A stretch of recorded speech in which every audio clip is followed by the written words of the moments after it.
I quit my job. What? I quit. And now I have a better understanding of what it's like for a plant when its roots are ripped out of its pot. Ow! I'm free. I'm free to move into a bigger and better place.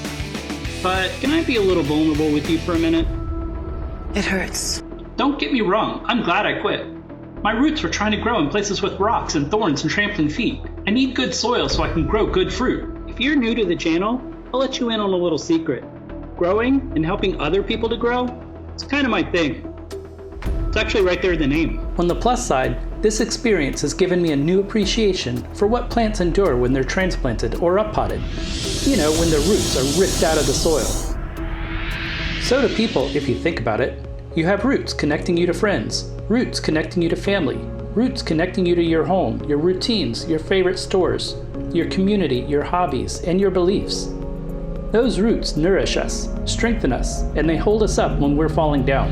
While working at that company, I grew roots and connections with a lot of people, with coworkers, with vendors, with repeat customers, and even the routine tasks that I did on a daily basis. They all tied me to that place. And as I left, as I walked out the door, I slowly ripped all those connections and ripped all of those roots apart, one after another after another. Does someone need a hug?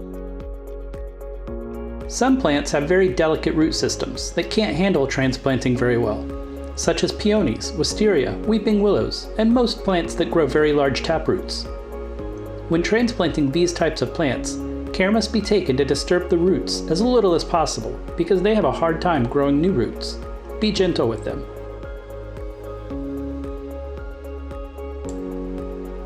This one is a butterfly bush that I found on a clearance rack at Lowe's for only $2. I don't need to be too gentle with this one. It should adjust fairly well to its new home. But since the roots were starting to form circles around the bottom of the pot, I'm loosening those up. I don't want the plant to strangle itself on its own roots as it grows.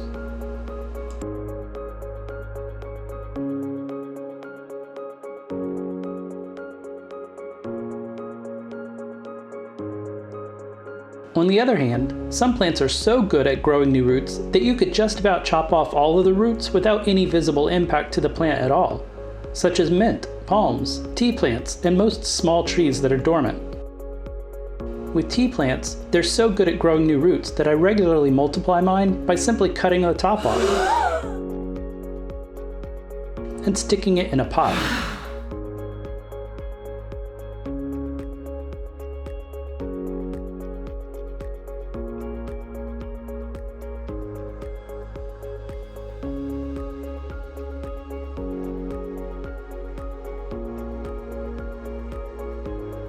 The gel inside aloe plants helps to hold in moisture, heal the cuts and tears, and promotes new growth. Its gel is considered to have antibacterial, antiviral, anti-inflammatory, antiseptic, and antifungal properties. It's one of the best rooting agents that I've ever used. But be careful, some people are allergic to the latex that's inside the skin of aloe plants. Good for my skin, too. And there are parts of this plant that should never be consumed internally by anyone because it's got toxic properties. In less than a year, this one will look like this one. Most plants, like Podocarpus, are in between the two extremes. Most people are in between the two extremes as well. It's surprising how similar transplanting a person is with transplanting a plant.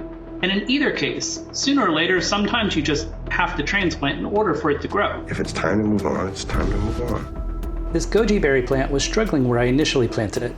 Florida's sun was too intense for it. So I pulled up its roots and I moved it into a fabric bag in the shade. Over the winter, it bounced back, but when I dug it out of the ground, it was so weak that it almost died. This banana plant wasn't growing where I initially planted it either. It wasn't getting enough nutrients from our native Florida sand, and while it was still just a couple of feet tall, I pulled up its roots and I moved it to this location where its roots are fed by a composting area. It's thriving here. It's sprouting multiple pups and it's getting ready to produce fruit. Sometimes plants need to be transplanted. Sometimes they need to have their roots dug up out of the ground and moved to a better location. sometimes people need to have their roots dug up out of the ground and moved to a better location as well. Oh snap. It's not fun, but sometimes it's necessary. Sometimes, even when plants are growing well, they still need to be removed from their comfort zone and put into a bigger pot so they've got room to spread.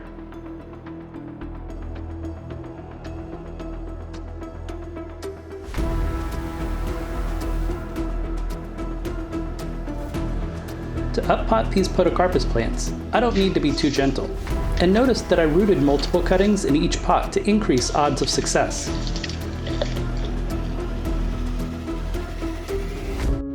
During this up-potting process, I'm separating the bonus plants. So now each plant is growing in its own pot, with each plant planted to approximately the same depth in the new pot as it was in the previous pot.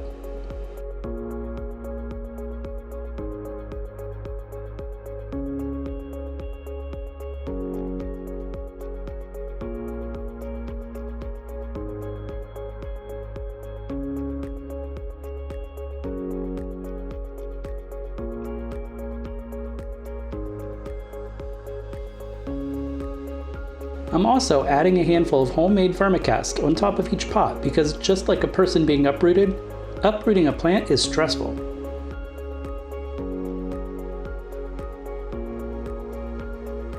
As I water them, nutrients from the castings will slowly drain through the pot, acting as a slow-release fertilizer and providing a jump start on the microbiology living in each pot's soil.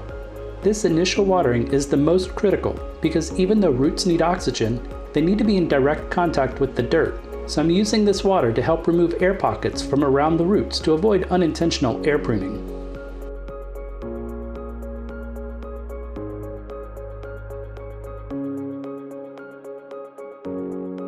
After that, I'm leaving the plants in a mostly shady area for at least a few days to give these plants time to recover from the transplant process. Over time, they will stabilize, grow new roots, and then put on new top growth. These are shade-tolerant plants, so I'll probably leave them here for a while. For plants that need more sun, I would move them after a few days into a sunny area in stages. Kind of like moving a patient from an operating room into a post-op area. Then depending on the patient, they can either be sent home or they can be kept around for observation. It can be hard on plants when the roots are ripped out of the ground and they don't always survive the process. As people, we have an advantage that plants don't have. We can grow multiple roots in multiple pots at the same time. That means that even when some of our roots are severed, we still have others to hold us up. Jack, we're with you, Jack. In my case, I've got roots with friends and family. I've got strong roots with my wife, and I'm even growing roots with this YouTube channel. So don't worry about me. Just like these Podocarpus plants, I'll be fine. I'll find a better place to set down new roots so that I can continue to grow. And bonus, now I have more time available to make more of these videos for you guys about growing. Make sure to subscribe if you want to join me on this journey, because I'm going to keep on growing. You should too.